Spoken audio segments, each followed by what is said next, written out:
जय हिंद दोस्तों। मराठा इतिहास की अगली कड़ी में आज आपका स्वागत है। श्रीकांत जी से फिर से हम सुनेंगे अंग्रेज मराठा युद्ध की रोमांचक कथाएं। आज की कड़ी आखिरी कड़ी है। आशा है आप लोगों ने आज तक की सारी कड़ियां सुनी होंगी और आपको रोमांचक लगी होंगी। आप लोगों से निवेदन है कि आप मेरे चैनल को सब्सक्राइब कीजिए। सब्सक्राइब करके अगर आपको अच्छा लगे तो लाइक जरूर कीजिएगा और अपने मित्रों से, परिवार वालों से साझा जरूर कीजिएगा। जितना अधिक हमारा इतिहास, गौरवपूर्ण इतिहास जितना अधिक फैल सके उतना अच्छा होगा। दोस्तों, ये 9 कड़ियां मराठा इतिहास की जो आज खत्म होंगी, मराठा इतिहास इससे कहीं अधिक बहुत बड़ा है। बहुत सी चीज समय के अभाव की वजह से श्रीकांत जी हमको सारी चीज बता नहीं पाए, परंतु इसका गौरवपूर्ण इतिहास अगर थोड़ा सा डिटेल में पढ़ेंगे, ये एक पुस्तक है हिंदू पद पातशाही। इसमें थोड़ा सा और डिटेल में विनायक सावरकर जी की लिखी हुई है ये पुस्तक। अगर आपको इंटरेस्ट हो तो आप जरूर पढ़िएगा। और डिटेल में इस पुस्तक के अंदर लिखा हुआ है। तो मैं विवेक जी से रिक्वेस्ट करूंगा श्रीकांत जी को इंट्रोड्यूस करके आप सबके सामने उनको लेके आए। धन्यवाद सर। जैसा कि सर ने बताया कि हम सभी ने मराठा इतिहास की 9 कड़ियां आज को मिला करके हम लोग सुन चुके हैं और वह श्रीकांत जी जोशी जी द्वारा बताई गई। और मराठा इतिहास को बड़े विस्तृत ढंग से आपने बताया और इसी कड़ी में मैं आपका एक संक्षिप्त परिचय करवाता हूं, जो कि आप पुणे विश्वविद्यालय इतिहास से आपने पढ़ाई स्नातक किया है और वहीं से आपने एमफिल कार्य भी किया। आप मराठा इतिहास संकलन समिति के सदस्य भी रहे हैं। डेमांस रिसर्च फाउंडेशन से भी आप जुड़े रहे हैं और इन्हीं सबके बीच में आपका हार्दिक स्वागत एवं अभिनंदन करता हूं। और आप आए और हमें अंग्रेज मराठा युद्ध की रोमांचक कथाओं से आप अवगत कराएं। श्रीकांत जी जोशी जी भाई साहब। सभी को नमस्कार। हम शुरू करेंगे। आज अंतिम कड़ी है हमारे इस व्याख्यान सेशन की या व्याख्यान पर्व की। हम छत्रपति शिवाजी महाराज के राजमुद्रा से हम शुरू करेंगे। प्रतीप चंद्र लेखे व वर्धिष्णु विश्ववंदिता सहस्रुन शिवसैषा मुद्रा भद्राय राजते। अर्थात प्रतिपद जो रहता है, प्रतिपदा का चंद्र जो रहता है वो बढ़ते बढ़ते जा रहा है और छत्रपति शिवाजी महाराज का ये राज्य जो है वो लोक कल्याण के लिए है, ऐसा इस राजमुद्रा का अर्थ है। चंद्र की तरह बढ़ने वाला यह राज्य छत्रपति शिवाजी महाराज का, उसका राज्य लोगों के कल्याण के लिए है। यह राजमुद्रा हमने शुरू में भी देखी थी, तो इससे ही शुरू करेंगे। आप सभी को एक उत्सुकता थी कि छत्रपति शिवाजी महाराज की जो तलवारें हैं, तो उससे हम शुरू करेंगे। बाद में एंग्लो मराठा वॉर के संदर्भ में हम चर्चा करेंगे। देखिए, छत्रपति शिवाजी महाराज की कितनी तलवारें थे तो ये तो हमें पता नहीं है, लेकिन जो हमें लिखित साहित्य मिलता है उस साहित्य में कुछ तलवारों का उल्लेख मिलता है। मोस्टली वो 3 महत्वपूर्ण तलवारें हैं, लेकिन छत्रपति शिवाजी महाराज की एकूण कितनी तलवारें थी इसके संदर्भ में हमें पूर्ण विषय ज्ञान नहीं है। इसके ऊपर और आज भी महाराष्ट्र में बहुत सारा संशोधन चल रहा है। 3 महत्वपूर्ण तलवारें जो है वो छत्रपति शिवाजी महाराज के संदर्भ में वो बहुत महत्वपूर्ण है। पहली थी भवानी तलवार, दूसरी थी तुळजा तलवार और तीसरी थी जगदम्ब तलवार। ये जो तीनों तलवारें हैं, तीनों तलवारों का जो नाम है आई भवानी, यानी साक्षात माँ जगदम्बा इनके नाम से है। देखिए, सबसे पहले तो हम जगदम्ब तलवार जो है उसके संदर्भ में हम चर्चा करेंगे। ये जगदम्ब तलवार बहुत ही महत्वपूर्ण तलवार है, इसके बारे में बहुत सारे एविडेंस हमें प्राप्त हुए हैं। सो जगदम्ब तलवार जो है वो अक्टूबर 1875 को जो है वो ब्रिटिश भारत से लेके गए थे। तो ये बहुत महत्वपूर्ण है। प्रिंस ऑफ वेल्स भारत, जब वो भारत में आया था प्रिंस ऑफ वेल्स, तो उसको हमारे छत्रपति शिवाजी महाराज चौथे क्रमांक के जो कोल्हापुर के थे, उन्होंने ये तलवार जो है उन्हें भेंट दी थी, ऐसा कहा जाता है।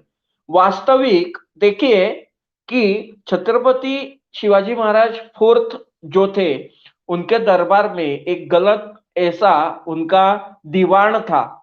उस दीवान का सरनेम जो है वो बर्वे नाम का था, बर्वे।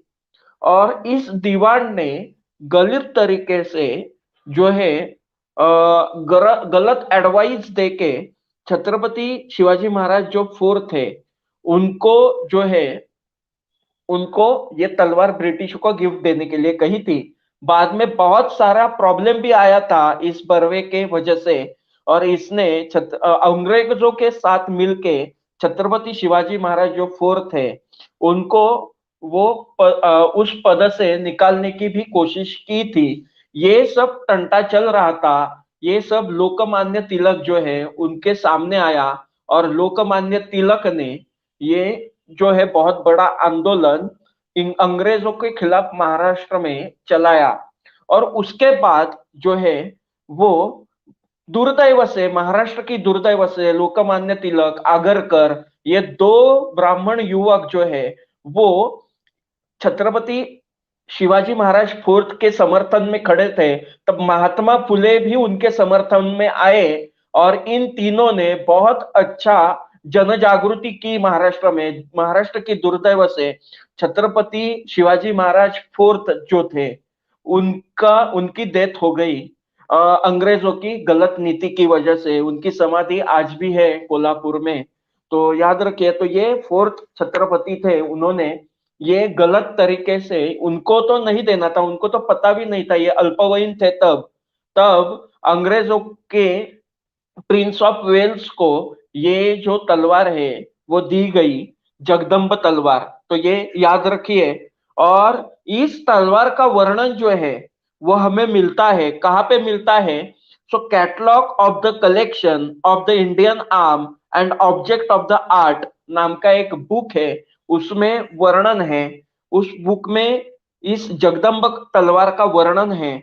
उसके बाद इस जगदम्ब तलवार का वर्णन आज का जो कोल्हापुर के कोल्हापुर स्टेट का पुराभी लेखागार है, तो उसमें भी उस एक डॉक्यूमेंट में जगदम्ब तलवार का वर्णन मिलता है।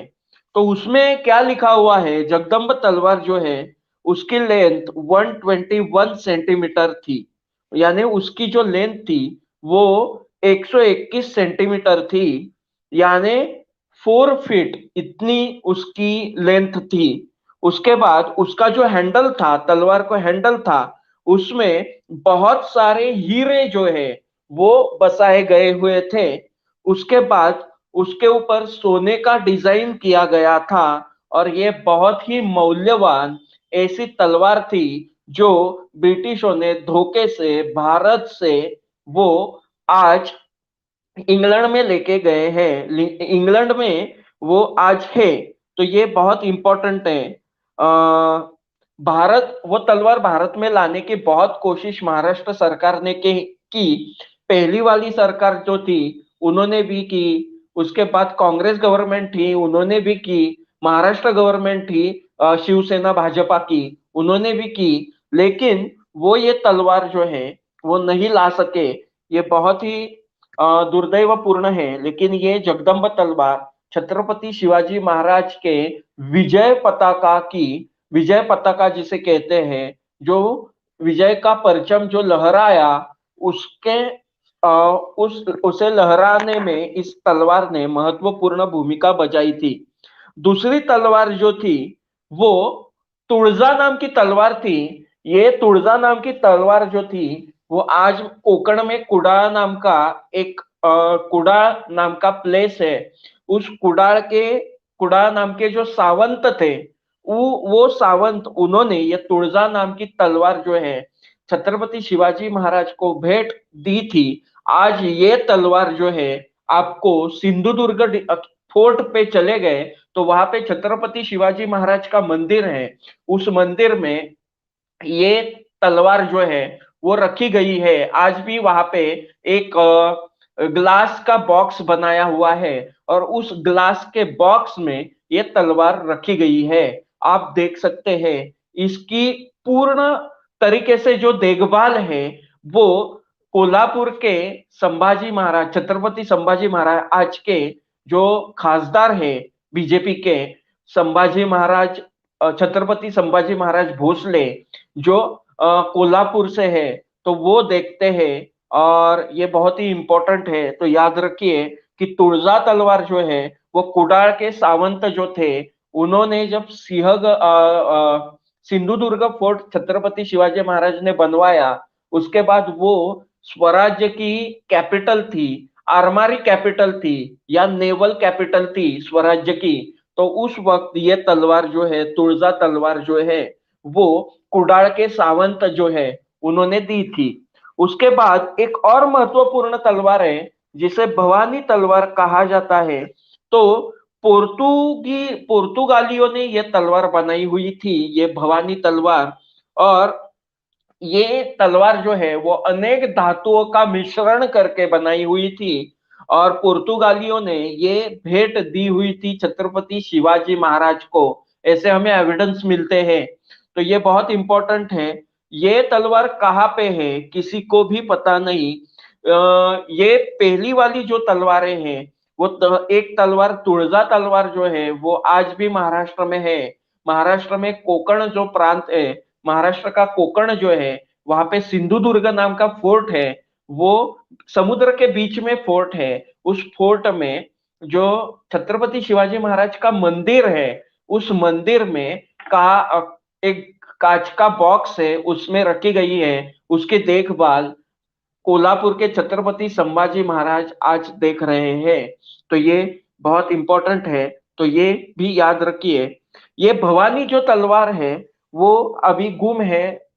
जो हिस्टोरियन है, बहुत सारे आर्कोलॉजिस्ट है, उसका रिसर्च कर रहे हैं कि वो कहाँ पे होगी। और जगदम्ब नाम की जो तलवार है, वो जगदम्ब नाम की तलवार आज जो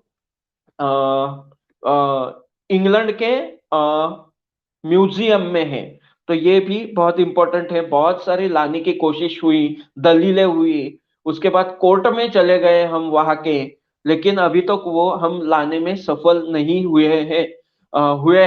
तो ये बहुत इंपॉर्टेंट है, याद रखिए। उसमें से जगदम्ब जो तलवार है जो इंग्लैंड में है, वो शाहजी राजे भोसले जो है उन्होंने जब छत्रपति शिवाजी महाराज पुणे में आ रहे थे, यानी स्वराज्य जो है शुरू होना था, तब वो कर्नाटक प्रांत से पुणे में आ रहे थे, तब शाहजी राजे भोसले ने ये जगदम्ब तलवार जो है वो छत्रपति शिवाजी महाराज को दी थी। और इसलिए इस तलवार को बहुत महत्व है, इसकी वैल्यू बहुत है, क्योंकि ये हमारे लिए छत्रपति संभाजी महाराज ने दी हुई जगदम्ब तलवार जब स्वराज्य की छत्रपति शिवाजी महाराज ने शुरुआत की, तब अनेक विजयों की साक्षीदार अफजल खां वध जो हुआ, अफजल खान को मारा छत्रपति शिवाजी महाराज ने, तब भी ये तलवार उनके पास थी। तो ऐसे बहुत सारी विजय जो है छत्रपति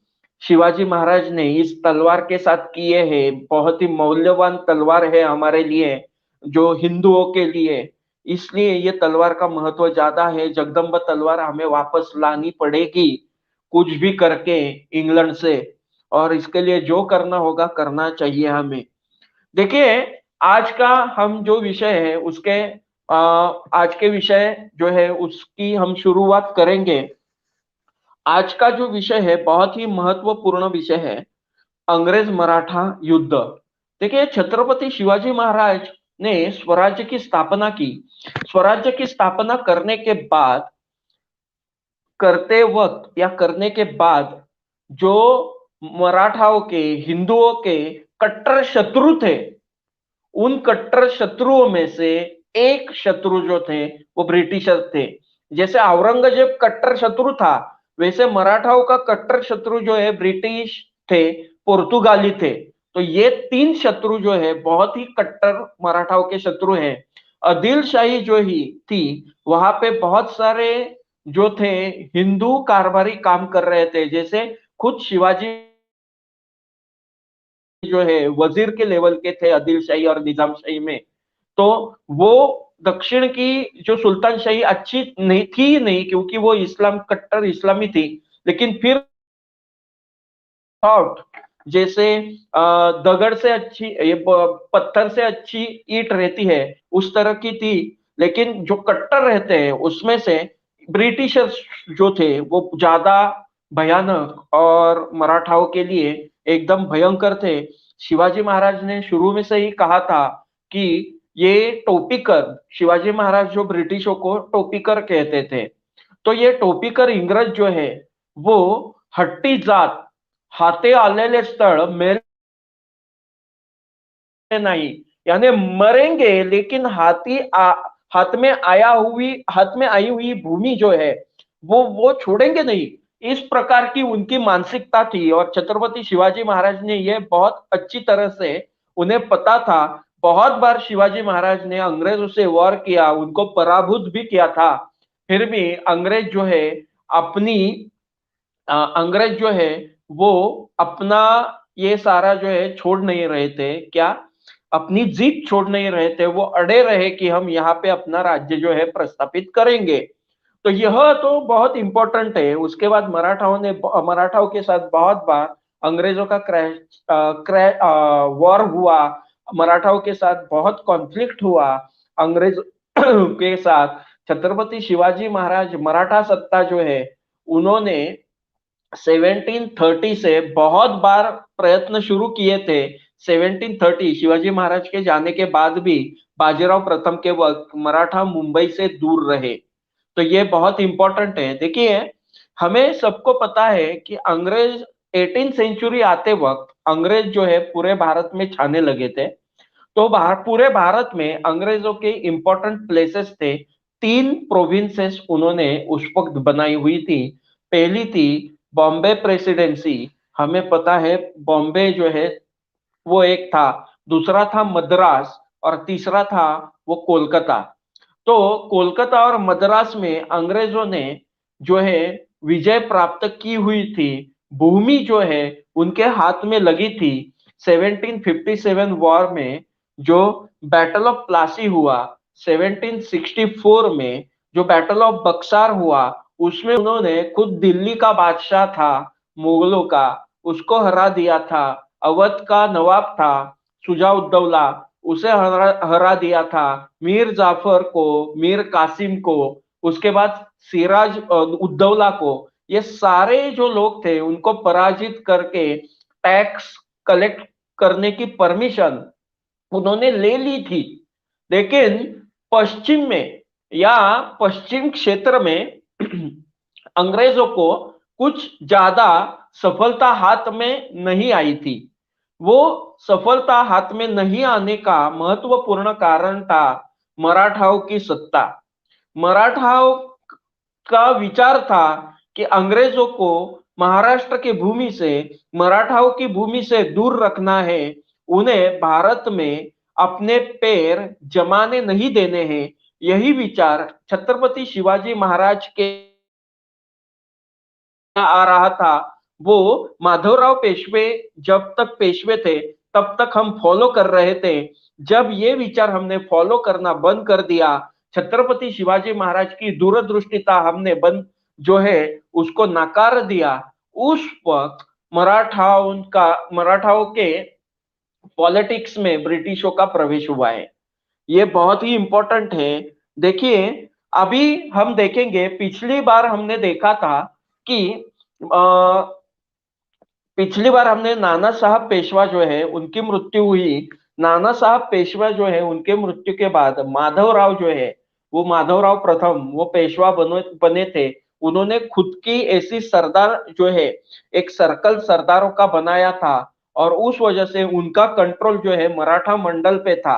और उसके बाद देखिए माधवराव की मृत्यु हुई, उसके बाद माधवराव का लड़का था, सॉरी, माधवराव पेशवे जो है उनका सगा भाई था नारायण राव। तो ये जो नारायण राव है उनको पेशवा बना दिया गया मराठा साम्राज्य का। तो ये बहुत महत्वपूर्ण है।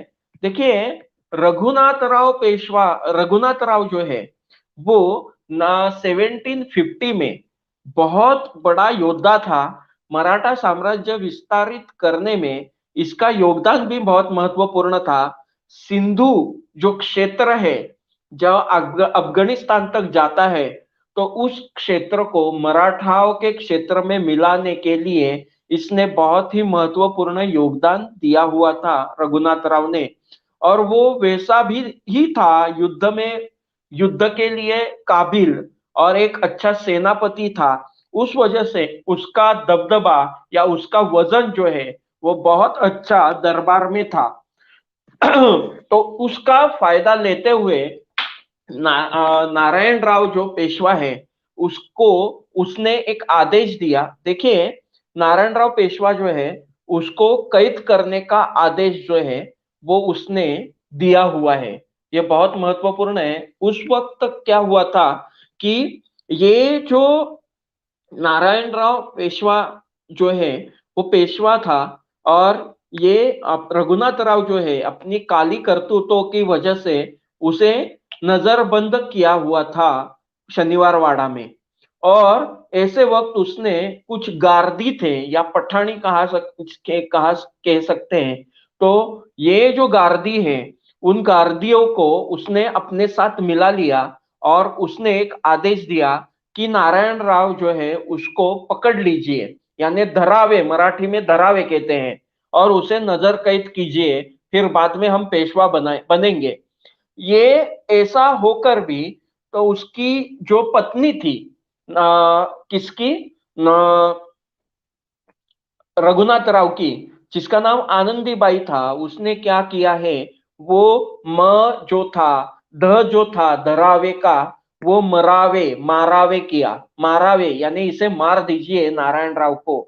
और गार्दियों ने, गणेश उत्सव चल रहा था, अगस्त का महीना था, पुणे में या मराठा जहां जहां पे मराठा सत्ता केंद्र थी वहां पे गणेश उत्सव, गणपति का उत्सव बहुत बड़े पैमाने पर मनाया जाता है। और बड़े पैमाने पर वह गणेश उत्सव के दिन थे। ऐसे ही उत्सव में आरती के वक्त ऐसा कहा जाता है शाम के 7 बजे जो है शनिवार वाड़ा में जहाँ पे गणेश दरवाजा है उसके पास नारायण राव पेशवाओं को ये मुसलमान गार्दी थे उन्होंने मार दिया। तो ये बहुत महत्वपूर्ण था। और बाद में ये सारा कांड होने के बाद, ये सारी जो अफरा तफर होने के बाद रघुनाथ राव जो है वो पेशवा बना है। देखिए, और उसे जो है वहां के तब के न्यायाधीश है उन्होंने मृत्यु दंड भी दिया था। तो ये भी बहुत महत्वपूर्ण है। लेकिन अभी ये उस वक्त जो है नाना फडणीस जो है वो एक महत्वपूर्ण किरदार निभा रहे थे। नाना फडणीस और उनके साथ कुछ 12 सरदार थे। देखिए माधवराव जो है, माधवराव पेशवा, उनकी मृत्यु हुई उसके बाद जो है कि पेशवाओं की सत्ता जो है एक क्लर्क के हाथ में आ गई। नाना फडणीस सारा जो काम देख रहे थे और नारायण राव पेशवा जो है वो अभी भी, वैसे तो उनको प्रशासकीय अनुभव बहुत नहीं था, तो सारा का सारा जो काम है वो खुद 12 भाई मीन्स 12 सरदार और खुद नाना फडणीस देखते थे। अलग अलग प्रकार के सरदार थे, जैसे पटवर्धन थे, रास्ते थे, विंचुरकर थे, बर्वे थे, ऐसे अलग अलग प्रकार के सरदार थे और पवार थे। तो ये सारे सरदार जिन्हें बार भाई कहा जाता है, ये सारे सरदार जो है वो साथ में मिल के नाना फडणीस के साथ पूरा जो है पेशवाओं का काम कर रहे थे। और उनसे डरकर ये रघुनाथ राव पेशवा जो है उसे अभी ध्यान में आ गया कि ये हमें छोड़ने वाले नहीं है, नाना फडणवीस मुझे छोड़ने वाला नहीं है, तो वो वहां से भाग गया और वो नॉर्थ में चला गया और उसने ब्रिटिशों के साथ एक संधि की जिसका नाम था सूरत की संधि। ये सूरत की संधि जो है वो 1 मार्च 1776 में की गई। देखो अभी ब्रिटिशों के साथ उसने संधि की है और ये संधि बहुत ही इंपॉर्टेंट थी। मार्च 1776 1775 में एक सूरत की संधि हुई और इस संधि के वजह से पूरी प्रॉब्लम क्रिएट हुए हैं। इसके अंदर क्या हुआ था, इस संधि के अंदर रघुनाथ राव को पेशवा बनाने की जिम्मेदारी ब्रिटिशों ने ली खुद। यानी क्या कहते हैं ना, आ बेल मुझे मार, ऐसा रघुनाथ राव जो है वो ब्रिटिशों के पास गया और ब्रिटिशों से उसने सूरत की संधि की। और इस सूरत की संधि में उसने बहुत सारा जो प्रदेश था, वो प्रदेश देखिए कहाँ कहाँ का प्रदेश था, तो सालसेट का जो प्रदेश था वो, उसके बाद वसई प्रांत यानी कोकण में मुंबई जो है आज की, वो 7 छोटे छोटे आइलैंड छोड़ के बाकी सारी जो मुंबई है वो वसई प्रांत में आती थी। तो वो वसई प्रांत जो है वो मराठा जी जो छत्रपति शिवाजी सॉरी प्रथम बाजीराव पेशवा ने जीता हुआ था। हमें पता है प्रथम बाजीराव और चिमाजी अप्पा पेशवे ये दोनों ने मिलके जो वसई प्रांत जीता था वो हम ब्रिटिशों के देंगे। उसके बाद सालसेट का प्रांत जो है वो हम ब्रिटिशों को देंगे। उसके बाद सूरत मराठाओं के अंडर था, तो ये सूरत जो है वो भी हम ब्रिटिशों को देंगे। और भरूच जो है वो भरूच नाम का डिस्ट्रिक्ट है, तो वो भी डिस्ट्रिक्ट जो है वो डिस्ट्रिक्ट हम ब्रिटिशों को देंगे। ऐसा उस ब्रिटिशों को टैक्स कलेक्शन का राइट जो है वो हम देंगे उन्हें। इस प्रकार की संधि जो है रघुनाथ राव ने ब्रिटिशों से की। उसके बदले ब्रिटिश जो है रघुनाथ राव को 2500 सैनिक जो है वो देने वाले थे। अभी देखिए उस वक्त है ना 3 प्रेसिडेंसी थी, हमें पता है 3 प्रोविंसेस थी। तो कलकत्ता काउंसिल जो है, तो ब्रिटिशों की कलकत्ता काउंसिल ने इस ईस्ट इंडिया कंपनी के बॉम्बे प्रेसिडेंसी का जो करार हुआ है वो अमान्य किया और उन्होंने कहा कि ये करार जो है वो गलत तरीके से किया हुआ है। हम रघुनाथ राव जो है उसको पेशवा नहीं कर सकते। और उस वजह से अंग्रेजों को तो यही चाहिए था, वो ऐसा ही करते थे। यानी क्या, एक ये हम इनके खुद के खिलाफ खुद है ऐसा उन्होंने दिखाया और उन्होंने पुरंदर की संधि की है नाना फडणवीस के साथ।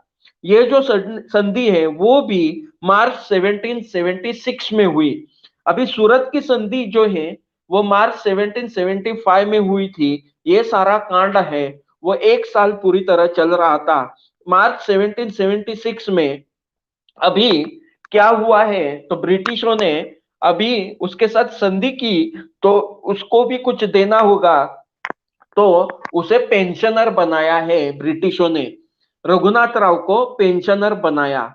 देखिए उसके बाद उस वक्त कर्नल अपटन जो है वो कोलकाता से महाराष्ट्र में आया था और पुरंदर फोर्ट है जहां पे हमारे धर्मवीर संभाजी महाराज का बर्थ हुआ था, उस फोर्ट पे क्या हुआ है, एक संधि हुई है मराठाओं के साथ बीच में और ब्रिटिशों के बीच में। इस संधि के अनुसार जो है ब्रिटिशों ने जो है रघुनाथ राव को मराठाओं के पास देना था। वो एक खूनी था ना, पेशवा का एक पेशवे का खूनी था, एक एडमिनिस्ट्रेटिव हेड का खूनी था, तो उसे ब्रिटिशों ने मराठाओं के पास देना कबूल किया।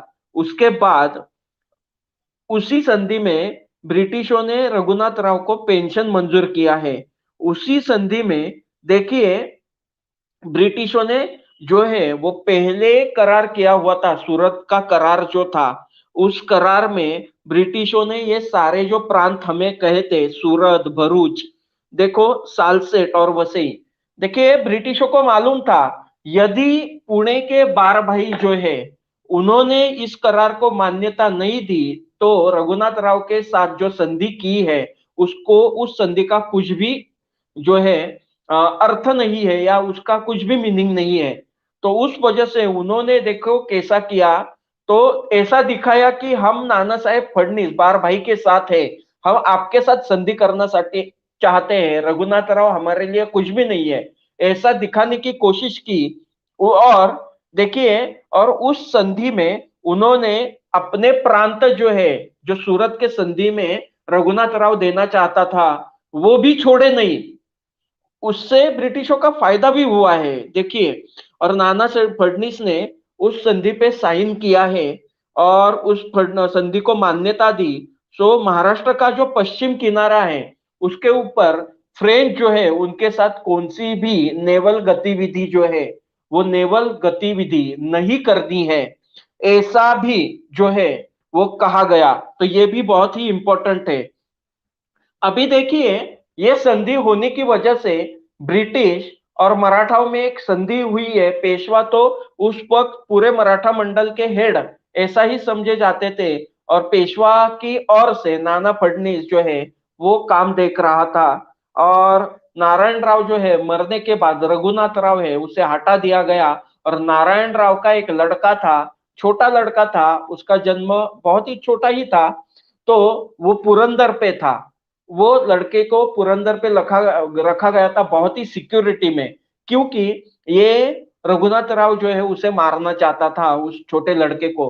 तो रघुनाथ राव को दूर रखा गया और वो पुरंदर में नहीं आए, इसलिए पुरंदर के फोर्ट पे ये जो है वो छोटे से सवाई माधवराव को रखा गया था, और उस नाम से बार भाई जो है खुद अपनी सत्ता चलाते थे पेशवा के नाम से। तो ये भी इंपॉर्टेंट है, याद रखिए। अभी देखो, ये मराठाओं ने जो है वो इस करार की जो ट्रेटी थी, वो करार की ट्रेटी जो है, उस संधि जो है, उस संधि के जो नियम थे वो ब्रिटिशों ने भी फॉलो नहीं किए और मराठाओं ने भी फॉलो नहीं किए। देखो, जो है ब्रिटिशों ने बहुत मराठाओं के प्रांत पे जो है वो क्या किया है, आक्रमण किया है। उसके बाद मराठाओं ने भी फ्रेंचों को सहारा दिया है। फ्रेंचों को क्या किया है, तो फ्रेंचों को अपने पश्चिम क्षेत्र में जगह देने की काम की, क्योंकि फ्रेंच जो है हमेशा मराठाओं की मदद करते थे। फ्रेंच जो है पुर्तगाली और ब्रिटिशों की तरह नहीं थे उस वक्त, और वो मराठाओं की सत्ता मजबूत करने में जो है साथ देते थे। जैसे महाजी शिंदे है या मराठा पेशवाओं की सेना है, उन्हें मॉडर्न सेना बनाने की जिम्मेदारी जो है एक फ्रेंच वॉरियर था उसने ली थी, या फ्रेंच सरदार था उसने ली हुई थी। तो ये भी इंपॉर्टेंट है कि मराठाओं के पास भी मॉडर्न टेक्निक थी, मॉडर्न सेना जो थी उस प्रकार की सेना मराठा बनाने की कोशिश कर रहे थे, जो ब्रिटिशों के साथ वॉर कर रहे थे। तो ये भी इंपॉर्टेंट है, तो याद रखिए। देखिए, ये जो संधि हुई, उस संधि की वजह से ये संधि जो है वो डिस्टर्ब हुई। अंग्रेजों का काम नहीं किया, मराठाओं ने मराठाओं का काम नहीं किया, और उस वजह से बहुत प्रॉब्लम आने लगी है। और उस वजह से कर्नल कटिंग जो है, कर्नल कटिंग नाम का एक ब्रिटिशों का कर्नल था, वो जो है वो पुणे में आक्रमण करने के लिए जो है निकला है सूरत से। ये बहुत इंपॉर्टेंट है। वो सूरत से कहाँ पे आया है, पुणे में जो है वो आया है, परंतु वहां पे उसे गुजरात में ही जो है वो गुजरात में ही हरिपंत फड़के नाम के एक बार भाई जो है, उसमें हरिपंत फड़के नाम के एक इंपॉर्टेंट सरदार थे। और इन हरिपंत फड़के ने ये कर्नल कटिंग के साथ वॉर किया, और इस वॉर में कर्नल कटिंग जो है वो पूरी बुरी तरह से हारा है। मराठाओं ने, हरिपंत फड़के जो है वो इस वॉर में जीत गए हैं।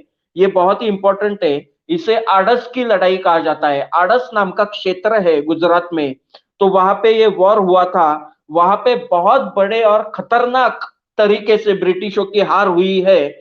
और उस वजह से उसमें रघुनाथ राव जो है उस सैन्य में, देखिए ब्रिटिशों के साथ रघुनाथ राव भी था उस वॉर में, और रघुनाथ राव की सेना और ब्रिटिशों की सेना, ये दोनों सेना जो है दोनों सेना जो है वो ब्रिटिशों से मिले हुई है। तो ये भी इंपॉर्टेंट है, ये दोनों सेना की अलायंस है, रघुनाथ राव पेशवा की सेना और दूसरा ब्रिटिशों की सेना, ये दोनों सेनाओं की अलायंस है। ये बहुत इंपॉर्टेंट है। और इन अलायंस को हरिपंत फड़के जो मराठा सरदार थे उन्होंने हरा दिया है 18 मई को। सो ये भी इंपॉर्टेंट है, तो ये याद रखिए। और इसमें 96 जो सोल्जर्स है ब्रिटिशों के, वो उनका मृत्यु हुआ है, और मराठाओं के 150 सैन्य जो है उनकी मृत्यु हुई थी। सो दैट इज ये इंपॉर्टेंट है, याद रखिए। उसके बाद वॉरेन हेस्टिंग जो है, वो वॉरेन हेस्टिंग एक इंपॉर्टेंट पर्सन था। उसने देखिए वॉरेन हेस्टिंग जो है उस वक्त ब्रिटिशों का गवर्नर जनरल था, और उसने सोचा कि डायरेक्टली पुना के विरुद्ध हमने वॉर किया तो हमारी बहुत बड़ी हानि होने वाली है। सो ये बहुत ही इंपॉर्टेंट था, और उसने जो है पुना के विरुद्ध कुछ भी कार्रवाई मत कीजिए, ये एक ऐसा आदेश दिया हुआ था। सो ये भी इंपॉर्टेंट है। देखिए पहले जो पुरंदर का करार हुआ था, वो पुरंदर का करार फिर से किया गया। अभी ये जो वॉर हुआ है उस वॉर के बाद पुरंदर का करार जो है वो फिर से किया गया, और उस करार में ब्रिटिश और सुधारित करार या सुधारित संधि से कहा जाता है, वो ब्रिटिशों के बीच फिर से की हुई है। ब्रिटिशों के साथ मराठाओं ने फिर से की, लेकिन फिर भी देखिए इस करार के बाद जो है वो रघुनाथ राव जो है वो पेंशनर बना है। उसके बाद वो पहली वाली जो सारी टेरिटरी है, वो पहली वाली सारी टेरिटरी ब्रिटिशों के पास ही रहनी थी, ये भी उसी करार में सुधारित पुरंदर के करार में लिखा हुआ था। सो दैट इज इंपॉर्टेंट, और ये भी याद रखिए। लेकिन पुरंदर का ये जो करार हुआ या पुरंदर का ये सुधारित तह हुआ, संधि हुई, इस संधि में फिर से कांड हुए हैं। देखिए इस संधि में फिर से कांड हुए हैं, दोनों ने अपने अपने हिस्से की ईमानदारी जो है वो नहीं रखी। उस वजह से ब्रिटिशों ने क्या किया है, तो पुणे में आक्रमण करने के लिए बहुत बड़ी सेना भेजी है, और उस सेना के साथ रघुनाथ राव भी थे। अतः रघुनाथ राव जो है उसे लगा कि उत्तर से आने वाले शिंदे, महाजी शिंदे और होळकर जो है, तुकोजी होळकर, ये दोनों के दोनों जो है वो रघुनाथ राव को मिलेंगे। तो वो अच्छे फ्रेंड थे, और अच्छे रघुनाथ राव जो है उसे खुद को पेशवा समझ रहा था, और उस वजह से वो हमसे मिलेंगे। ब्रिटिशों को भी ऐसा ही लग रहा था कि महाजी शिंदे और तुकोजी होळकर जो है पेशवा से नहीं मिलेंगे, और ये कहा किससे मिलेंगे, तो ब्रिटिशों की सेना में शामिल हो जाएंगे महाजी शिंदे और तुकोजी होळकर। ब्रिटिशों को समझ में नहीं आया कि अभी मराठाओं की यूनिटी ये जो प्रथम वॉर है उसमें दिखाई दी, और रघुनाथ पेशवे जो है उनकी रघुनाथ पेशवे जो रघुनाथ राव जो है उसकी साथ नहीं दी है महाजी शिंदे और होळकर ने। तो ये होळकर और महाजी शिंदे जो है वो ठेठ आके किससे मिले हुए हैं, तो ये आके पेशवाओं से मिले, और मराठाओं की फिर से एक बड़ी यूनिटी हो गई, और पेशवे उसके बाद महाजी शिंदे और तुकोजी होळकर ये तीनों मराठा सरदार साथ में आ गए। उसके बाद नागपुर के भोसले जो है, वो नागपुर के भोसले भी मराठा जो थे, ऑथराइज मराठा थे, उनके साथ आ गए, और उस वजह से रघुनाथ राव की सेना और ब्रिटिशों की सेना, ये दोनों सेना मराठाओं की सेना के साथ वॉर करने लगी है, और उस वॉर को कहते हैं वडगांव वॉर। देखिए मराठाओं की यूनिटी, हिंदुओं की यूनिटी, उसके खिलाफ अंग्रेजों की यूनिटी, ऐसा वॉर अभी चल रहा है, दैट इज द इम्पोर्टेंट। तो ये बहुत ही इंपॉर्टेंट है, याद रखिए। सो 1776 में फ्रेंच और पूना दरबार, ये जो है फ्रेंच उस वक्त क्या किया है देखिए, तो ब्रिटिशों ने संधि का उल्लंघन किया है। तो नाना फडणवीस ने फ्रेंच का जो सेना, फ्रेंच जो है उनको पूना दरबार में बुलाया, उनका आदर आतिथ्य किया, जंगी उनका स्वागत किया। उस वजह से रुष्ट हो गई। कौन रुष्ट हो गई? तो ब्रिटिश काउंसिल थी कलकत्ता की, वो रुष्ट हो गई और उन्होंने मराठाओं के साथ वॉर घोषित किया। और ये वॉर जो हुआ, ये वॉर बहुत ही रोमहर्षक वॉर है। वर्ल्ड में पहली बार ब्रिटिश पराभूत हुए हैं। तो ये इंपॉर्टेंट है, ये ऑथराइज वॉर था। छत्रपति शिवाजी महाराज के साथ ब्रिटिशों का वॉर होता था, लेकिन वो मुगलों को सपोर्ट करते थे, आदिल शाही को सपोर्ट करते थे, डायरेक्टली वो पार्टिसिपेट नहीं करते थे। लेकिन यहाँ पे डायरेक्टली मराठाओं का वॉर हुआ है। किसके साथ? ब्रिटिशों के साथ। रघुनाथ राव को पेशवा बनाने के लिए, एक्चुअली उनको तो पूरा भारत ही जीतना था, और वेस्टर्न साइड जो है वो जीत नहीं पा रहे थे मराठाओं की यूनिटी की वजह से। तो अभी देखिए, ये सारा कांड होने की वजह से फ्रेंच जो है लोगों को हमने क्या किया, उनका साथ लिया। उस वजह से ये जो कलकत्ता की काउंसिल है, उन्होंने जो है वो मुंबई प्रेसिडेंसी के अंग्रेज है उनके साथ मिलके पुणे पे आक्रमण करने की तैयारी शुरू की है। तो ये बहुत इंपॉर्टेंट है। और वो पूना में आने लगे थे, पहले ही वो निकले थे पुणे में आने के लिए। मैंने पहले भी बताया कि वहां पे हरिपंत फड़के ने ब्रिटिशों को पराभूत किया था, लेकिन वो जो थी रघुनाथ राव की सेना उसमें ज्यादा थी और ब्रिटिशों की सेना कम थी। लेकिन यहाँ पे डायरेक्टली बॉम्बे प्रेसिडेंसी नहीं है यहाँ पे, तो यहाँ पे डायरेक्टली कोलकाता का जो दरबार है ब्रिटिशों का, उससे भेजी हुई सेना है इसमें। उसके बाद मुंबई की सेना है, सूरत की सेना है, और ये साथ में मिलके सारी एक बड़ी सेना, उसमें रघुनाथ राव की सेना है, उसमें पठानों की सेना जो है ब्रिटिशों के साथ थी। ये सारे के सारे मिलके मराठा राज्य खत्म करने के लिए आक्रमण कर रहे थे। और ये सारे मिलके पूरा भारत मराठाओं के खिलाफ जो था, जो मराठाओं के खिलाफ था, उन सारों को साथ लेने की कोशिश इस वॉर में ब्रिटिशों ने की है, और इसे वडगांव का वॉर कहा जाता है।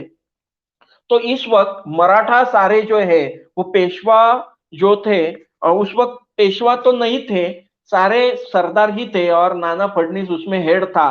तो वो नाना फडणवीस, महादजी शिंदे और होळकर, ये सारे के सारे लोग मिलके इन्होंने क्या किया है, ब्रिटिशों के साथ वॉर शुरू किया।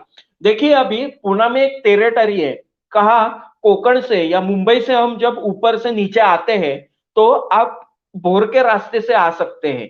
तो वो भोर के रास्ते से आ रहे थे पुणे में भोर के रास्ते से आए और वो खंडाला के तरफ चले गए। खंडाला जो है भोर घाट है, भोर घाट से उतरकर आज का जो खंडाला है, जो लोनावाड़ा खंडाला आपने सुना होगा, बहुत ही टूरिस्ट प्लेस है, नॉर्थ से बहुत सारे टूरिस्ट वहां पे आते हैं, आज भी हिल स्टेशन है। तो उस साइड को वो चले गए और उस साइड से वो नीचे आ रहे थे। तब महादजी शिंदे जो है उन्होंने नागपुरकर भोसले जो है उनसे कहा कि नॉर्थ से कौन सी भी रसद जो है वो ब्रिटिशों को आनी नहीं चाहिए। और नागपुरकर जो भोसले थे उन्होंने उत्तर से बिल्कुल भी, यानी कलकत्ता से आने वाली, बंगाल से आने वाली जो कुछ भी खाद्य सामग्री रहेगी, वॉर की साहित्य रहेगा या नए सैनिक रहेंगे जो इनको ज्वाइन होने वाले हैं, तो वो बंगाल से आने नहीं दिए हैं नागपुरकर भोसले जो है उन्होंने। उसके बाद यहाँ पे देखिए महादजी शिंदे जो है उन्होंने दक्षिण की कमान संभाली है, नॉर्थ यानी पुणे के साउथ की, और पुणे के उत्तर की कमान जो है वो होळकर जो है उन्होंने संभाली हुई थी। और उसमें गाइडेंस भी एक अच्छा चल रहा था, जिसे क्या कहता है, शहानपण कहते हैं मराठाओं में, जिसे क्या कहते हैं, तो नॉलेज जिनके पास था, नाना फडणवीस। तो वो भी उनके साथ थे। और ये सारे यानी नाना फडणवीस जो है उनकी प्रकृति ऐसी थी, बहुत ऐसे पहलवान नहीं थे, लेकिन उनकी जो तर्क शक्ति थी वो अच्छी थी, और वो तर्क शक्ति से ये सारे मराठा चलते थे। और जब तक नाना फडणवीस थे तब तक मराठाओं को ब्रिटिश जो है हरा नहीं पाए। ये भी बहुत इंपॉर्टेंट है, याद रखिए। और ये तीनों मिलके, ये जो है चारों मिलके, मींस नाना फडणवीस, उसके बाद नागपुर के भोसले, उसके बाद होळकर, उसके बाद नागपुर के बिस्ले होळकर, और महादजी शिंदे सर सेनापति था इस महादजी शिंदे जो थे वो सर सेनापति थे इस वॉर के, ये भी याद रखिए। और इन्होंने अच्छी तरह से वॉर का मैनेजमेंट किया। जो जो लोनावड़ा जो है, खंडाला जो है, उस टेरिटरी में सारे जो गांव थे उनको खाली कर दिया मराठाओं ने, और जहां जहां पे वाटर रिसोर्सेस होती है उस वाटर रिसोर्सेस में जहर डाल दिया। सारे के सारी जो फसलें है, खाना था जो ब्रिटिशों के हाथ लगेगा, वो सारा खाना फसलें जो है उन्होंने खत्म कर दी, जला दी, उनको खाने को मिलना नहीं चाहिए। आगे चल के वो जो है खंडाला से वो नीचे आज का जो तळेगाव है उस तळेगाव को साइड को चलने लगे, क्योंकि ब्रिटिशों के पास खाना नहीं था, पानी के लिए पीने के लिए पानी नहीं था। उसके बाद मराठा जो थी, मराठा ऐसे वैसे नहीं थे, मराठा रात के वक्त अंग्रेजों के ऊपर हमला कर रहे थे और एकदम भयानक हमला कर रहे थे। और उस वजह से ब्रिटिश सेना जो है वो लाचार हो चुकी थी, क्या करना है उन्हें समझ में नहीं आ रहा था, और वो वैसे ही आगे आगे चलते जा रहे थे। उनके पास वॉर करने की भी क्षमता बची हुई नहीं थी। इतना भयानक परिस्थिति, इतनी भयानक परिस्थिति जो है वो उनकी हो गई थी। जब वो वडगांव तक, जब वो तळेगांव तक पहुंचे तब उनकी परिस्थिति बहुत ही एकदम गंभीर बन चुकी थी। और उस वक्त जो है उस वक्त उन्होंने वडगांव में सहारा लिया है। वडगांव नाम का एक प्लेस है वो तळेगांव के पास, तो वहां पे ब्रिटिशों ने सहारा लिया। तो पूरे वडगांव जो गांव था उस गांव को खाली कर दिया मराठाओं ने, और मराठाओं ने कहा वहां का पानी जो है वो जहरीला कर दिया। पूरी नाकाबंदी, ब्रिटिशों के पास अब कुछ बचा ही नहीं, अभी क्या कर सकते हैं, वॉर भी करने में वो सक्षम नहीं थे। ऐसी भयानक परिस्थिति आ गई ब्रिटिशों की, और ब्रिटिशों ने घुटने टेक दिए। और उन्होंने वॉरेन हेस्टिंग जो है उसने क्या किया है, वो उसने क्या किया है तो संधि की मराठाओं के साथ, जिसे वडगांव की संधि कहा जाता है। और मराठाओं ने पहला एंग्लो मराठा वॉर जो है इस तरह से जीत लिया। मराठाओं की यूनिटी इसमें दिखाई दी। रघुनाथ राव जो है उसको पराभूत किया गया। रघुनाथ राव ब्रिटिश जो पूरे पूरे हिंदुओं के खिलाफ जो सारी सेनाएं थी उस वक्त की, जो ब्रिटिशों के नेतृत्व में साथ आई थी, ऐसे सारी सेनाओं को जो है मराठाओं ने पराभूत किया। तो ये बहुत ही इंपॉर्टेंट है वडगांव का। वर्ल्ड में पहली बार हुआ जो ब्रिटिश, देखिए ब्रिटिश ऐसे होते थे कि वो तो अपनी भूमि छोड़ के आते थे, और जहां पे कोई नहीं रहता है और सिर्फ अभी जीतने के सिवा उनके पास कुछ भी पर्याय नहीं रहता है, तो ऐसे वक्त जो है इंसान ज्यादा अच्छी तरह से वो वॉर जीतता है। तो ऐसी ही ब्रिटिशों की कंडीशन थी, वो अपने मातृभूमि से दूर आए हुए थे, उनके पास वो खुद की सेना थी, और वो उनके पास दूसरा पर्याय नहीं था, होता था, यदि जीतना है या मरना है, ये दोनों ही पर्याय होते थे उनके पास। और ऐसे वक्त में वो अपनी अच्छी से अच्छी, क्या कहते हैं, वो अच्छी से अच्छी जो परफॉर्मेंस देते थे। तो ये इंपॉर्टेंट है, और ऐसे वक्त मराठाओं ने उन्हें जो है परास्त किया है। सो दैट ये भी इंपॉर्टेंट है। वर्ल्ड में अमेरिका में ब्रिटिशों को हराने वाले खुद ब्रिटिशर्स है, लेकिन पूरे वर्ल्ड में ब्रिटिशों को हराने वाले सिर्फ मराठा है। तो ये एकदम, आप ये वडगांव के इसके ऊपर एक बुक लिखनी चाहिए। ये पूरा का पूरा तब के डॉक्यूमेंट्स हम पढ़ेंगे ना तो ऐसे रोमते खड़े हो जाते हैं। मराठाओं ने महादजी शिंदे जो है हमारे सर सेनापति थे उस वक्त, उनके नेतृत्व में ब्रिटिशों को कैसे पराभूत किया, और ब्रिटिशों के साथ सारी आधुनिक यंत्रणा थी। देखिए, ब्रिटिशों के पास उस वक्त की सारी आधुनिक यंत्रणा थी, उनके पास रिसोर्सेस थे, ऐसा उसके बदले मराठाओं के पास उनसे कम टाइप की टेक्नोलॉजी होकर भी मराठाओं ने उन्हें हराया है। मुगल बादशाह ब्रिटिशों से पराभूत होता है, टीपू सुल्तान ब्रिटिशों से पराभूत होता है, जिसके वो ज्यादा मॉडर्न है मराठाओं से। तो ऐसे वक्त मराठा जो है ब्रिटिशों का हराते हैं, ये इतनी आसान चीज नहीं है, हम समझ सकते हैं कि बहुत ही इंपॉर्टेंट है। देखिए, उसके बाद और एक इंपॉर्टेंट है कि ये फर्स्ट मराठा वॉर जो है उसमें और एक कड़ी इंपॉर्टेंट है, जो मध्य भारत में जो वॉर हुआ था महादजी शिंदे जो है उनके साथ। देखो, इसमें दो लड़ाइयां बहुत ही इंपॉर्टेंट है, याद रखिए। पहली लड़ाई है सिपरी, सिपरी जो है मध्य प्रदेश में, तो वहां का है। दूसरी है दुर्दाह। सो ये दुर्दाह जहां पे भी है मध्य प्रदेश में, ये दुर्दाह, सॉरी, ये ग्वालियर के दक्षिण में है दुर्दाह। तो वो लड़ाई और सित्री की लड़ाई ये बहुत ही इंपॉर्टेंट है।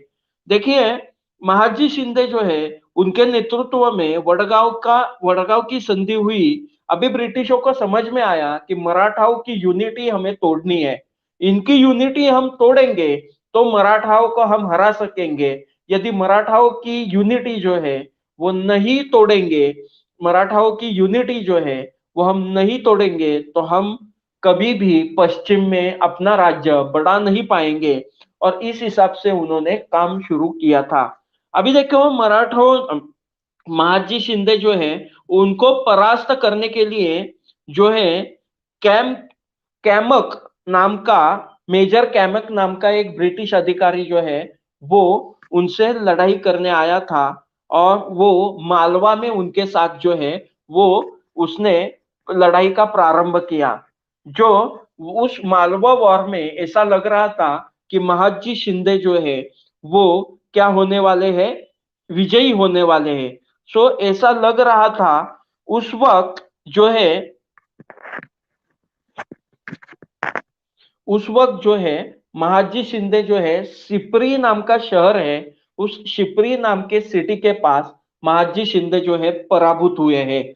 सो इस वक्त महादजी शिंदे तो पराभूत हुए, लेकिन आगे चल के देखिए, आगे चल के महादजी शिंदे जो है उन्होंने ब्रिटिशों की नाकेबंदी की है दुर्दाह में। आगे चल के दुर्दाह पे महादजी शिंदे ने ब्रिटिशों के साथ वॉर किया। ये भी फर्स्ट एंग्लो मराठा जो है उस वॉर का ही हिस्सा है। और उसमें जो है महादजी शिंदे ने जो मराठाओं की टेक्निक थी गनीमी कावा की, सबसे पहले तो उनका खान पान जो है वो आने की जो रसद है वो तोड़ दी, तो ये भी इंपॉर्टेंट है। और वो रसद टूटने के बाद देखिए, अंग्रेज जो है बहुत ही ऐसा लग रहा था अभी अंग्रेज बहुत बड़े पैमाने पर क्या है पराभूत होंगे, लेकिन एक वक्त रात में अचानक से महादजी शिंदे की सेना पर ब्रिटिशों ने आक्रमण किया, और आक्रमण करके जो बंगाल से आने वाली रसद है, वो बंगाल से आने वाली रसद जो है वो आ, वो तो रोकी हुई थी, तो उस वजह से ब्रिटिशों के पास कुछ भी नहीं था। तो महादजी शिंदे के छावनी के ऊपर उन्होंने आक्रमण किया, और उसमें बहुत सारी जो रसद थी, बहुत सारे क्या थे, हथियार थे जो फ्रेंचों से हम लेते थे, वो हथियार भी उनके हाथ में लग गए। कुछ हाथी थे वो भी उनके हाथ में लग गए, और उस वजह से ब्रिटिश और महादजी शिंदे इनकी जो सेना है एक तुल्यबल हो गई, दोनों एक जैसी हो गई, दोनों जो है लड़ाई में जो है मजबूत हुई। क्योंकि ब्रिटिशों की सेना पहले तो इतनी वीक हो गई थी, जो सिपरी के वॉर के बाद जो नाकेबंदी की महादजी शिंदे ने, उसके बाद उनके पास खाने पीने के लिए भी कुछ भी नहीं बचा था, ऐसी भयंकर नाकेबंदी जो है वो की थी। सो ये बहुत ही इंपॉर्टेंट है, याद रखिए। लेकिन बाद में क्या हुआ है, ऐसा होकर भी, दोनों तुल्यबल होके भी जो है महादजी शिंदे की सेना ने दुर्दाह की लड़ाई जो है उसमें ब्रिटिशों को परास्त किया, और परास्त होने की वजह से महादजी शिंदे जो है वो मराठा पॉलिटिक्स में हेड बन गए हैं।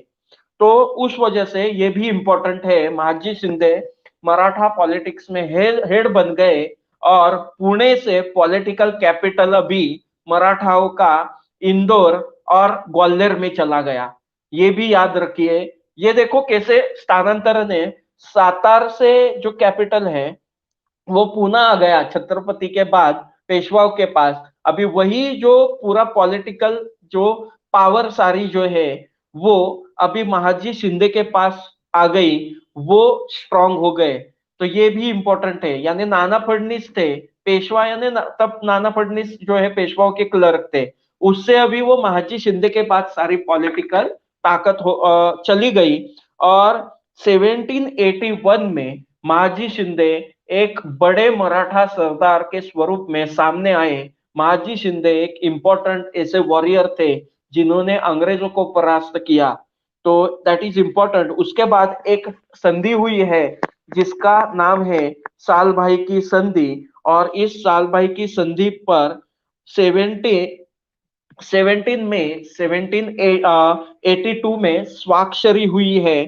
सो हेस्टिंग ने 1782 में उसके ऊपर स्वाक्षरी की, और नाना फडणीस ने पेशवा हेड थे मराठा मंडल के, उस वजह से नाना फडणीस ने 1783 को पेशवा की तरफ से स्वाक्षरी की है। और इसमें जो है मराठाओं की अच्छी विजय हुई। मराठाओं ने ब्रिटिशों को इस तरह मात दी, उसके बाद ब्रिटिश जो है 20 साल मराठा राज्य के पास देख भी नहीं सके। 20 साल देखो, 1782 से 20 साल से ज्यादा मराठाओं के पास उन्होंने देखा भी नहीं। इतनी भयानक पराभव किए ना महादजी शिंदे, मल्हारराव होळकर, सॉरी महादजी शिंदे, उसके बाद तुकोजी होलकर, और ये सारे जो लोग हैं ना, और ये पेशवा व बार भाई मीन्स ये पेशवा नाना फडणीस के अंदर जो मराठा मंडल के सदस्य थे, बार भाई।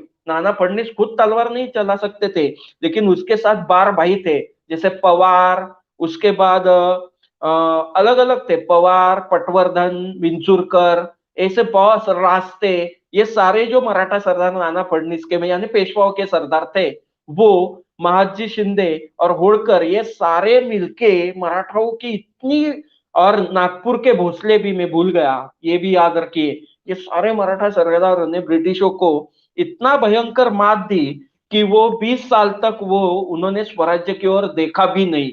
सो दैट इज, ये इंपॉर्टेंट है।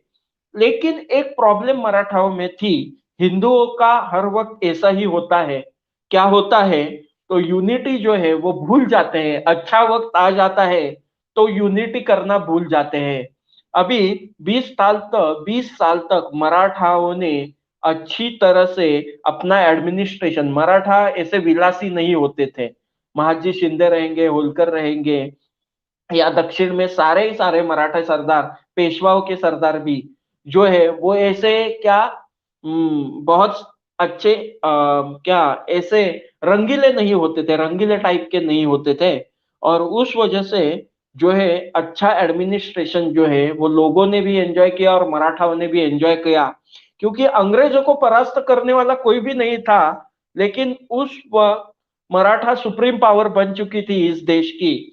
तो ये भी इंपॉर्टेंट है। 20 साल अच्छे चले गए, लेकिन 1803 में यानी 19वीं सदी, देखो अभी 19वीं सदी आई है, 18वीं सदी खत्म हो गई, और 19वीं सदी के शुरू में 1803 to 05 इस दरमियान फिर से अंग्रेज और मराठा वॉर हुआ, जिसे सेकेंड एंग्लो मराठा वॉर कहा जाता है। इस एंग्लो मराठा वॉर में और भी जो है कांड होने वाले हैं। देखो अभी ये सेकेंड अभी इस वक्त जो है पेशवा जो था वो सेकेंड बाजीराव बना है, क्योंकि सवाई माधवराव जो है उनकी अल्पायु में मृत्यु हो गई है। तो उसके बाद दूसरा बाजीराव जो है पेशवा बना, और उसी वक्त क्या हुआ है, तो नाना फडणीस जो है वो नाना फडणीस उनकी भी मृत्यु हुई है। उसी वक्त जो है महादजी शिंदे है उनकी भी मृत्यु हुई है। और उस वजह से जो इम्पोर्टेंट लोग थे, जो योद्धा लोग थे, सोचने वाले लोग थे मराठाओं के, तो उनकी डेथ हुई है। महाजी शिंदे चले गए, नाना फडणीस चले गए, और उसके बाद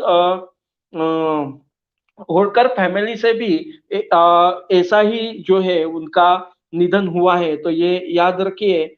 और उस वजह से ब्रिटिशों को जो है वो स्पेस मिलने के लिए जगह शुरू हो गई, ये इंपॉर्टेंट है। अभी देखिए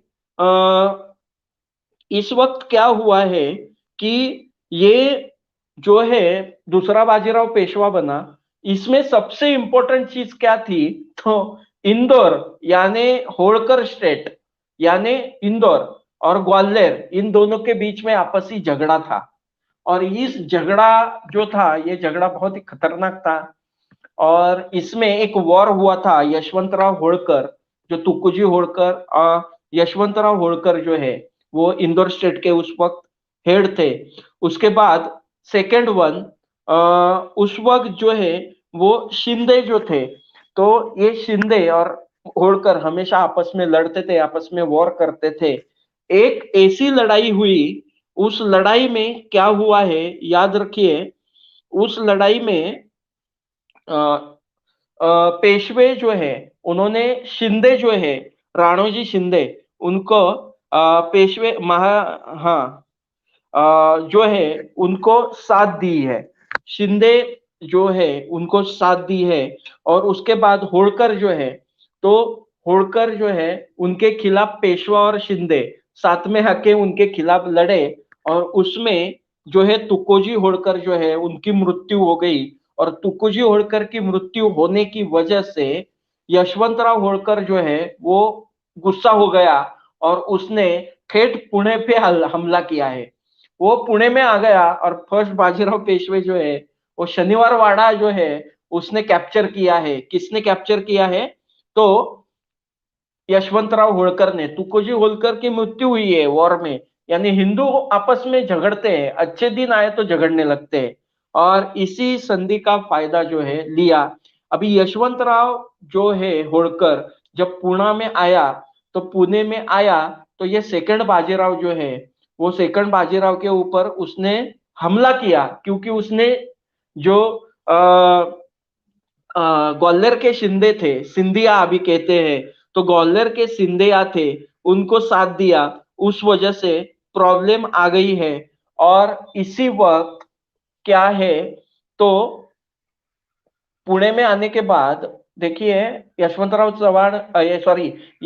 होळकर पुणे में आए, तो यशवंतराव चव्हाण पुणे में, यशवंतराव होळकर जो है पुणे में अटैक करने के बाद ये सेकंड बाजीराव घबरा गया, और घबराने के बाद वो किधर चला गया है रघुनाथ राव का ही लड़का था, तो किधर जाएगा, तो वो गया ब्रिटिशों के पास चला गया। और ब्रिटिशों का जो इम्पोर्टेंट पर्सन था, वो था उस वक्त आर्थर वेलस्ली। और आर्थर वेलस्ली जो है, आर्थर वेलस्ली ने सेकंड बाजीराव को आश्रय दिया है, और उसके बदले में लॉर्ड वेलस्ली जो है उसने सब्सिडरी अलायंस चलाई थी, आप सबको पता होगा। तो उस सब्सिडरी अलायंस जो है वो किसने ली है, अभी सारे मराठा जो है, तो सारे मराठा सरदार जो है वो अभी डिवाइड थे, कुछ शिंदे में, कुछ होळकर में। और ऐसे वक्त प्रथम बाजीराव के पास कोई भी बचा नहीं था, वो भगोड़ा ही था, और वो गया ब्रिटिशों के पास। ब्रिटिशों ने उससे सब्सिडरी अलायंस दे दी, और उस वजह से प्रॉब्लम आ गई। अभी देखो ऐसे वक्त जो है, ऐसे वक्त ब्रिटिशों ने जो है वो शिंदे जो है उनके ऊपर हमला किया है, और ऐसे वक्त शिंदे संस्थान जो है, शिंदे स्टेट है, उसके ऊपर हल्ला करके वो खत्म करने की कोशिश की। तो ऐसे वक्त यशवंतराव होळकर जो है उन्होंने मराठाओं की साथ दी, और शिंदे और होळकर, शिंदे और पेशवाओं की जो यूनिटी थी, उनकी एकत्र सेना आ गई थी, उनके साथ होळकर ने भी उनका साथ दिया, और ब्रिटिशों को भी पराभूत किया फिर से। और यशवंतराव होळकर जो है वो ज्यादा पावरफुल बने शिंदे स्टेट से। तो उस वक्त तो यही इम्पोर्टेंट था, तो ये याद रखिए। उसके बाद यशवंतराव होळकर जो है वो इम्पोर्टेंट बने और मराठा जो है फिर से जो है वो जीत सके सेकेंड एंग्लो मराठा वॉर। देखो ये एंग्लो मराठा वॉर सेकेंड जो है वो एक्चुअली शिंदे और होळकर स्टेट के बीच में हुआ। यानी सेकेंड एंग्लो मराठा वॉर उस वजह से हुआ। देखो शिंदे और होळकर आपस में झगड़े, उसको साथ दिया शिंदे जो है, शिंदे जो है उनको साथ किसने दिया हुआ है, तो वो पेशवा ने दिया। और पेशवा, ये दोनों की अलायंस थी पेशवा और शिंदे की। और होळकर जो है उसमें तुकोजी होळकर मारे गए। उस वजह से यशवंतराव होळकर पुणे में आक्रमण किया उन्होंने और पुणे कैप्चर किया। डर कर फर्स्ट सेकेंड बाजीराव जो है वो अंग्रेजों के पास चला गया और लॉर्ड वेलस्ली ने उसका फायदा लिया और उसने शिंदे स्टेट जो है वही खत्म करने की कोशिश की। प्रथम बाजीराव को, सेकेंड बाजीराव को उसकी गलती का एहसास हुआ। वो फिर से उसकी सेना लेकर, उसके पास जो भी था वो लेके शिंदे जो है उनके साथ मिल गया और उनको साथ दी यशवंतराव होळकर ने। यशवंतराव होळकर काफी स्ट्रांग हो गया था उस वक्त और उसने क्या किया है, ब्रिटिशों को हराया। और ब्रिटिशों को हराने के बाद जो है वो ब्रिटिशों के साथ उसने संधि की है। और इस संधि के बाद जो है गुजरात और ओडिशा जो है वो हमें ब्रिटिशों को देना पड़ा। लेकिन होळकर जो है, यशवंतराव होळकर, ये वॉर जीता, मराठा ये वॉर जीते, सेकेंड एंग्लो मराठा वॉर। उसके बाद 10 साल, उसके बाद तक 10 साल जो है मराठाओं के पास वो ब्रिटिश, मराठाओं के साथ ब्रिटिशों ने कुछ वॉर नहीं किया, लेकिन उनका इंटरनल कारस्तान चलता रहा। उन्होंने इन 10 सालों में अंग्रेजों को होळकर से और पेशवाओं से शिंदे जो है वो शिंदेओं को होळकर और पेशवाओं से अलग किया। उसके बाद ऐसे ही वक्त उन्होंने क्या किया है, तो होळकर जो है उनको पेशवाओं से और शिंदे जो है उनसे अलग किया। पेशवाओं को भी अलग किया, बाजीराव को भी अलग किया और अलग अलग करके ये जो है अपनी सत्ता जो है पश्चिम में बढ़ाने की कोशिश करने लगे। और उस वजह से फिर से एक निर्णायक वॉर हुआ है जिसे थर्ड एंग्लो मराठा वॉर कहा जाता है। इस थर्ड एंग्लो मराठा वॉर में सारे जो मराठा है उनको समझ में आया कि ब्रिटिशों का साथ लेके हमने बहुत बड़ी गलती की है। सेकेंड बाजीराव जो है उनकी साथ देने के लिए उत्तर से जो है ग्वालियर से शिंदे आने की कोशिश कर रहे थे और इंदौर से होळकर उनको साथ देने के लिए आने की कोशिश कर रहे थे। नागपुर के भोसले भी ब्रिटिशों के साथ वॉर कर रहे थे। ऐसा होकर भी मराठाओं को वो मराठा जो है वो जीत नहीं सके। मराठा जो है वो इस वॉर का जीत नहीं सके क्योंकि अंग्रेजों ने सारे मराठाओं को साथ में नहीं आने दिया और अलग अलग जगह पे, देखो सीताबर्डी के युद्ध में भोसले जो थे उनको पराभूत किया। उसके बाद महितपुर का युद्ध जो है उसमें होळकर जो है उनको पराभूत किया। ग्वालियर में तो शिंदे जो है उनको पराभूत किया। और ऐसे अलग अलग जगह पे मराठाओं की यूनिटी न होने देकर उन्होंने मराठाओं को परास्त किया और पुणे में खड़की में मराठा जो है वो पूरी तरह से पराभूत हुए। और 1818 में शनिवार वाड़ा से मराठाओं का जरी पताका नीचे आया और यूनियन जैक जो है 1818 में शनिवार वाड़ा के ऊपर फड़कने लगा। इसमें एक बात हमें सीखनी है, हिंदुओं की यूनिटी यही इस देश को भला कर सकती है। हिंदू जब डिवाइड होते हैं और जो हिंदुओं के खिलाफ जो लोग होते हैं उनको साथ देते हैं, तब हिंदू जो है वो परास्त होते हैं। मातृभूमि की, भारत भूमि की बहुत बड़ी हानि होती है। उसके बाद 200 साल ब्रिटिशों ने भारत के ऊपर राज किया। ग्रैंड अप लिखता है, हमने भारत मुगलों से नहीं लिया, हमने भारत मराठाओं से लिया। तो बहुत ही इंपॉर्टेंट है, याद रखिए। मराठाओं को अपमानकारक हार जो है 1818 में जो है स्वीकारनी पड़ी। और यही हमारा इतिहास है कि हिंदू यूनिटी नहीं है, जब जब हिंदू यूनिटी है तब मराठा जीते। शिवाजी महाराज ने सारे जाति भेद खत्म करके मराठाओं को साथ में लाया और मराठा जीते, और इसी यूनिटी ने मराठाओं को इस देश का सत्ताधीश बनाया। सिंधु यानी अफगानिस्तान से बंगाल तक और ऊपर कश्मीर से लेके दक्षिण केरला तक मराठा जो है भारत पे राज करते रहे। लेकिन मराठाओं की यूनिटी जो है जब जब खत्म हुई होने लगी, वैसे वैसे मराठाओं के सत्ता जो है वो कम होने लगी। और पश्चिम में भी जैसे मुगलों को ब्रिटिशों ने परास्त किया था, वैसे हिंदुओं को मराठाओं को भी उन्होंने हराया है।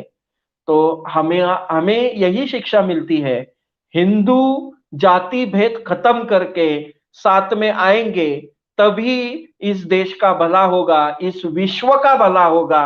हिंदू कभी भी किसी के ऊपर आक्रमण नहीं करता और हमेशा मॉडर्न सोच, सनातन सोच यानी मॉडर्न सोच, सनातन यानी कंटिन्यूअसली चेंज करते हैं लेकिन संस्कृति नहीं छोड़ते हैं। तो जब तक जब जब ऐसी हिंदू धर्म के ऊपर आघात होगा, हमारा देश पराभूत होगा। यही इस हमारे मराठा इतिहास का तथ्यपूर्ण अर्थ है। जय शिवराय।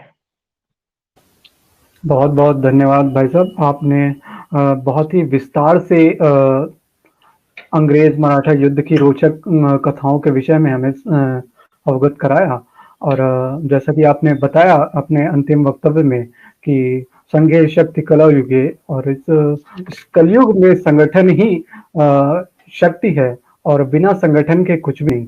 और इसके लिए मैं आपका हार्दिक धन्यवाद ज्ञापित करता हूं कि आपने बहुत ही रोचक ढंग से आज ही नहीं जबकि पिछले 8 सेशन में आपने बहुत ही रोचक ढंग से हम लोगों को बहुत ही महत्वपूर्ण जानकारियां दी और हम सभी मराठा इतिहास के गौरवपूर्ण इतिहास से अवगत हो सके। तो इसके लिए एक पुनः आपका मैं हार्दिक धन्यवाद ज्ञापित करता हूं। और आगे मैं श्री दीपक जी को आमंत्रित करता हूं कि वो आए और यदि कोई प्रश्न हो तो उनकी भी चर्चा कर ली जाए। धन्यवाद विवेक जी। मैं हमारे सभी श्रोताओं से निवेदन करता हूं कि अगर आपका कोई भी प्रश्न है तो आप चैट बॉक्स के माध्यम से अपना प्रश्न कर सकते हैं। जोशी जी, एक विक्ट्री नाम से हमारे श्रोता हैं, उन्होंने एक सवाल किया है कि सिंधियाज ने किस तरीके से ब्रिटिशर्स की हेल्प की, अगर उस पर थोड़ा सा और आप कुछ शब्दों में देखिए क्या किया है कि ग्वालियर ने बाद में क्या किया है, सब्सिडरी अलायंस स्वीकार की। और सब्सिडरी अलायंस क्या होती थी, एक प्रकार की रेंटेड फोर्स होती थी। खुद की सेना जो है वो ब्रिटिशों को सरेंडर करती है और ब्रिटिशों की सेना अडॉप्ट करनी है। ऐसे वक्त में जो राजा होता था उसका एडमिनिस्ट्रेशन होता था, उसके आसपास में सारे ब्रिटिशों की युद्धखोर सेना होती थी और उनसे उनको डर कर रहना पड़ता था। उनको शुरू में समझ में नहीं आता था, उनको तो अच्छा लगता था कि हमें अब खुद की सेना ही नहीं रखनी है तो दूसरों की सेना रखनी। तो उस वजह से जो ग्वालियर के सिंधिया है वो उनको ब्रिटिशों का कहना मानना पड़ा, इच्छा न होकर भी। यही उसकी सबसे महत्वपूर्ण प्रॉब्लम है। सिंधिया को बहुत लगा होगा झांसी की रानी जो है उनकी मदद करनी है, लेकिन वो मदद नहीं कर सके। उनका प्रॉब्लम यही था कि उन्होंने सब्सिडरी अलायंस स्वीकार की हुई थी और उनका स्टेट बचाने के लिए उन्हें ये करना पड़ा। यही बेसिक प्रॉब्लम ये है। वो देशभक्त तो थे ही ना, लेकिन प्रॉब्लम तो यही था कि सब्सिडरी अलायंस स्वीकार करने के बाद बड़े बड़े राजा महाराजा जो है ब्रिटिशों के साथ चले जाते थे।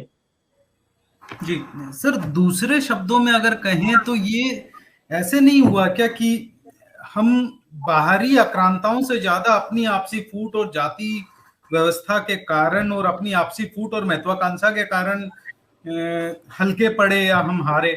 दूसरे शब्दों में ये कहा जा सकता है। ऐसा ही हुआ है कि खुद की महत्वाकांक्षा, यदि मराठाओं में तो ये प्रॉब्लम नहीं था। एक्चुअली मराठाओं में जाति का प्रॉब्लम नहीं था। देखो मल्हार राव धनगर कम्युनिटी से थे, उसके बाद शिंदे, ये तो डायरेक्टली क्षत्रिय कम्युनिटी थे, पेशवा ब्राह्मण कम्युनिटी से थे, और ऐसे बहुत सारे सरदार थे जो अलग अलग कम्युनिटी से थे। मराठाओं में ना प्रॉब्लम ही नहीं थी, क्योंकि आदर्श छत्रपति शिवाजी महाराज थे। प्रॉब्लम क्या थी? तो यूनिटी, खुद का स्वाभिमान, हमें स्वतंत्र रहना है और किसी के अंडर काम नहीं करना है। ये जो मराठाओं की प्रवृत्ति है, उसी प्रवृत्ति ने मराठाओं का घात किया है। यानी किसी के अंडर, किसी का तो नेतृत्व मान्य करना चाहिए ना। एक लीडर होगा तभी तो हम नेतृत्व, किसी को नेतृत्व देंगे तभी तो हम हर एक दिशा से हर अलग अलग सोचेंगे तो नहीं होगा। कोई एक लीडर चाहिए।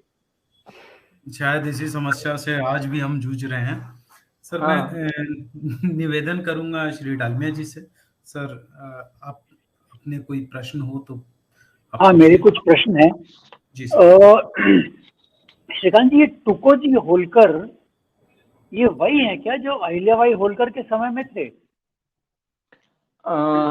तुकोजी होलकर जो है उनकी मृत्यु हुई है, महाजी शिंदे जो है उनके बाद तुकोजी होलकर आए हैं। Okay sir.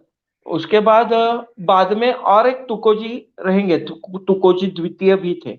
बस सही कह रहे हैं आप, तुकोजी तो द्वितीय ये अलग ये है। जो तुकोजी होलकर हैं, ये वही है अहिल्याबाई होलकर वाले जो उनके साथ में थे? हाँ, वो वही है, वही है। वही हाँ, है। हाँ, हाँ। तो एक थोड़ा सा अलग से प्रश्न है, ये मुसलमान रूलर साउथ में कैसे पहुंच गए? क्योंकि जैसा मेरी नॉलेज है, जितने भी इन्वेडर्स आए वो सब उत्तर भारत में आए। मुगलों का राज बेसिकली उत्तर भारत में था, और थोड़ा नीचे भी गए तो बस डेक्कन तक था। उसके नीचे तो मुगलों का राज कभी था ही नहीं। तो ये निजाम और हैदर अली और टीपू सुल्तान, ये सब आ कहां से गए? हाँ, हाँ। जब यदि थोड़ा आप हाँ, यादव जो है, यादव जो है, उनको परास्त करने के बाद, यानी यादव यानी महाराष्ट्र के यादव क्षत्रिय कम्युनिटी से है जाधव, तो वो यादव, तो वो जो यादव है उनको परास्त करने के बाद, देवगिरी के यादव जो है रामदेव राय, तो उनको परास्त करने के बाद जो है खिलजी डायनेस्टी साउथ में जो है वो कावेरी पार चली गई, कावेरी पार चली गई। हाँ, वो मलिक काफूर जो है उसने तमिलनाडु जीत लिया था, दक्षिण में केरला तक चला गया था। तो वही प्रॉब्लम है। उसके बाद बहामनी एडमिनिस्ट्रेशन था, वो बहमनी जो है वो सल्तनत से डिवाइड होके वो बन गए।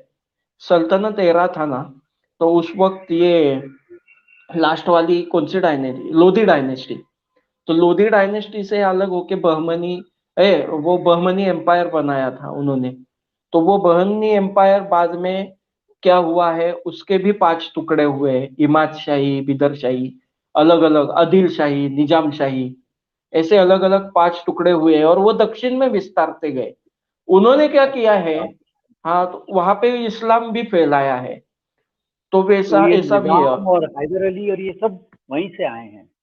नहीं नहीं, अभी देखो, ब्रिटिशों के वक्त जो निजाम है कि नहीं, वो मुगलों का है, मुगलों वाला निजाम है, तो मुगल ब्रिटिशों तो का नीचे निजाम तक है। आए नहीं थे, मुगल तो नीचे तक आए औरंगजेब नहीं। तक आए ना, औरंगजेब वो ना। खाली डेक्कन तक आए थे, डेक्कन से नीचे तो वो गए ही नहीं, नहीं कभी। मराठा का स्वातंत्र संग्राम चल रहा था ना, तब औरंगजेब जो है वो तमिलनाडु तक चला गया था।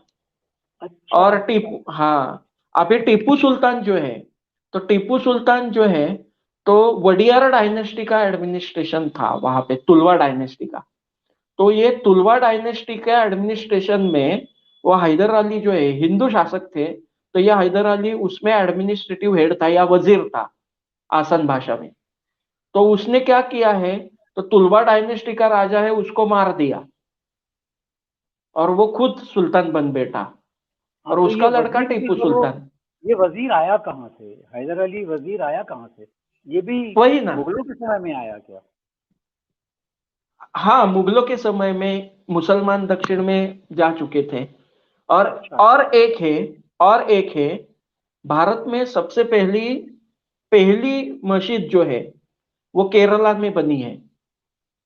अरबी व्यापारी समुद्र से आते थे, तो किंग जामोरिन के वक्त ये पहली मस्जिद जो है वो बनी थी 14th सेंचुरी में। अच्छा, ये भी है। 14 सेंचुरी नहीं, 8th सेंचुरी में ऐसा कहा जाता है, भारत की पहली मस्जिद। हाँ। तो मुसलमान तो वहां तो थे ही। अच्छा, एक अपने श्रोता हैं अनिल बजाज, ये आज शामिल नहीं हो पाए, उन्होंने पिछले वाले में प्रश्न पूछा था कि कितने एंग्लो मराठा वॉर हुए हैं शिवाजी के समय से लेकर, तो उस समय आपने कहा था 4 हुए हैं। नहीं, तो शिवाजी महाराज से लेके एक्चुअली वॉर बहुत सारे हुए हैं। हम ऐसे काउंट करेंगे ना, शिवाजी महाराज के साथ अभी एक शिवाजी महाराज के वक्त 3-4 हुए रहेंगे। उसके बाद प्रथम बाजीराव संभाजी महाराज के वक्त हुए रहेंगे ब्रिटिशों के साथ। ऐसे सारे वॉर काउंट करके हमें बताना पड़ेगा। तो बहुत सारे हो हाँ। गए, लेकिन ये जो एंग्लो मराठा वॉर हैं, आपने कहा था 4 हुए हैं। हाँ, एक्चुअली जो माना जाता, हाँ सॉरी, हाँ, वो 3 माना जाता है। एंग्लो मराठा वॉर 3 हुए हैं, और जो 3 हुए हैं। तो वडगांव का वॉर जो है, वडगांव का वॉर, और उसके बाद वडगांव का वॉर हुआ। उसके बाद डेक्कन में दूसरा एक वॉर हुआ जो महादजी शिंदे के साथ हुआ। मुझे वो दोनों अलग अलग लग रहे थे उस वक्त, लेकिन काउंट करते हैं तो वो प्रथम एंग्लो मराठा वॉर में ही काउंट करते हैं। तो वैसे 4 हुए हैं। हाँ, तो वैसे 4 हुए हैं, लेकिन पहले जो वॉर है, पहले जो अभी मैंने कहा, तो वो दुर्दाह का वॉर और वडगांव का वॉर, ये प्रथम एंग्लो मराठा वॉर में है। अच्छा, जो आपने दूसरा वॉर बताया, जिसमें आपने बताया कि मराठा जीते, ये जो 1803 से आरंभ हुआ था, तो इसमें फिर अगर जीते तो ये उड़ीसा वगैरह की जो एरिया था, वो फिर हमको हैंडओवर क्यों करना पड़ा ब्रिटिशर्स? क्या हुआ तो उसमें? क्या हुआ मराठा जीते हैं तो उनको तो मिलना चाहिए ब्रिटिशर्स से। उसमें क्या हुआ है, शिंदेया जो थे उनकी सेना परास्त हुई। नागपुरकर जो है उनकी सेना परास्त हुई। उसके बाद पेशवाओं की सेना परास्त हुई। गायकवाड़ जो थे उनकी सेना परास्त हुई। गुजरात के गायकवाड़, बड़ौदा के, उनकी सेना परास्त हुई। और उस वजह से यशवंतराव होलकर जो है, ये एक्चुअली उनके सारे के खिलाफ होता। मराठा हारने लगे, ये देखकर यशवंतराव खुद जो है वॉर में कूदा, और उसमें उन्होंने ब्रिटिशों के साथ वॉर करके उनको परास्त करके ट्रेटी की। अभी उन्होंने गुजरात की बहुत सारी टेरिटरी कैप्चर कर चुकी थी ब्रिटिशर्स, और ओडिशा की भी मराठाओं से उन्होंने टेरिटरी, जो अपने ये भोसले देखते थे नागपुर के, रघुजी भोसले देखते थे, तो ये दोनों कैप्चर की थी। तो वो तो हाथी आया हुआ जो टेरिटरी है वो छोड़ने वाले नहीं थे। लेकिन फिर भी सेकेंड मराठा वॉर में यशवंतराव होळकर जो है, उन्होंने मराठाओं का सार्वभौमत्व जो है, सॉवर्टी है, वो खोने नहीं दिया और ब्रिटिशों को परास्त किया है। एक्चुअली ये पराभव ही है ब्रिटिशों का, कि वो मराठाओं की सॉवर्टी खत्म नहीं की उन्होंने, और 10 साल बाद फिर से उन्हें वॉर करना पड़ा मराठाओं के साथ। तो उनको ध्यान में आया कि ये अलग अलग रहेंगे तो हारेंगे, साथ में आएंगे तो जीतेंगे। मराठा मंडल की यही यशस्विता थी, वो साथ में थे, केंद्रीय सत्ता मजबूत थी, जीतते थे, और अलग अलग थे तो हार गए। मतलब बेसिकली ये मेरे समझ में आया कि पहले हार रहे थे मराठा, लेकिन यशवंतराव होलकर जी के बीच में आने से वो वॉर का तख्ता पलटा। लेकिन जो टेरिटरी हार चुके थे उसमें उड़ीसा भी थी, कुछ गुजरात भी थी, उसको फिर हाथ से हमको धोना ही पड़ा। हमको वो वापस मिल नहीं पाई। नहीं तो मिली। वो ट्रीटी के अंदर साइन होके वो ब्रिटिशर्स के हाथ में चली गई। ऐसा ही मेरे हाँ समझ हाँ में आया। हाँ हाँ, एक्चुअली यही ऐसा ही है। तो हम सॉवरिटी नहीं खोए, लेकिन हाँ टेरिटरी हाँ। खो गए, खो दिया हमने टेरिटरी। तो मतलब उसके जीतने का पर्पस ये था, शुरू करो, ये आ गया वो। इसका मतलब बेसिकली जीतने का पर्पस हम यही माने कि सॉवरेंटी हमारी रह गई, टेरिटरी हमको हाँ खोनी पड़ी। अच्छा, हाँ सही। ये उनका आखिरी प्रश्न है कि सेकेंड वॉर में 20 वर्ष का डिफरेंस हुआ। नॉर्मली जैसे इनके वॉर हुए थे, एंग्लो सिख वॉर और एंग्लो मैसूर वॉर वगैरह, ये बड़ी जल्दी जल्दी हो रहे थे। तो हम्म। इसमें ये 20 वर्ष का डिफरेंस क्यों आया? कोई कारण रहा होगा क्या? ब्रिटिश वॉरन घबराते थे क्या इनसे? वॉरन है वॉरन हास्टिंग जो है, वो इतना घबरा गया था वडगांव वॉर के बाद। अच्छा। यानी उसने ट्रेटी मराठाओं के साथ की, उसके बाद 20 साल देखा भी नहीं, वो घबरा गया था एक्चुअली। मराठाओं की यूनिटी और मराठाओं का रौद्र रूप ही होता था ऐसा कि वो किसी का सोचते ही नहीं थे मैदान में। हम्म। तो ये रौद्र रूप देखा, उसके बाद खाने के लिए नहीं, पीने के लिए नहीं, ऐसा उन्होंने कभी सोचा भी नहीं होगा। पानी पीते हैं वो भी पीने के बाद मर जाते हैं। गांव के गांव खाली कर दिए मराठाओं ने अपने टेरिटरी के, जहां से ब्रिटिश आ रहे थे, और उन्हें दो साइड से पैक कर दिया। As a strategy. As a strategy, military strategy वही थी। और रात को तो उन्हें सोने भी नहीं देते थे, जाते थे। जैसा औरंगजेब को जर्जर कर दिया था, वैसे ब्रिटिशों को जर्जर कर दिया था। हमारी गलती इतनी हुई, हमने यूनिटी तोड़ी, हाँ नहीं हाँ तो हाँ, ब्रिटिशों को मात दे देते हम। वो तो हमारा आज भी हो रहा है।